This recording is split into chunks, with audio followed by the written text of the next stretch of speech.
உலகளவில் இருக்கக்கூடிய தீர்க்கதரிசிகளில் முக்கியமான ஒருவராக பாபா வாங்கா கருதப்படுகிறார்.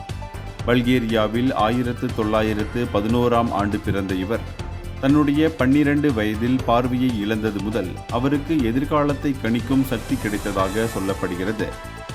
இவரது கணிப்புகள் பெரும்பாலும் தவறாக போனதில்லை.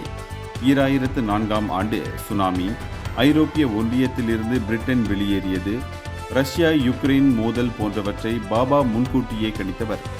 இந்நிலையில் 2026ஆம் ஆண்டில் தங்கத்தின் விலை எப்படி இருக்கும் என்பது குறித்து பாபா வெளியிட்ட கணிப்பு வைரலாகி இருக்கிறது. 2025ஆம் ஆண்டு தங்க வருடம் என கூறும் அளவிற்கு தங்கம் விலை வரலாறு படைத்தது. எனினும் தற்போது விலை வீழ்ச்சி கண்டு வருகின்றது. ஆனால் 2 மாதங்களில் வரப்போகும் 2026இல் எப்படி இருக்கும் என மக்கள் மத்தியில் குழப்பங்கள் உள்ளன.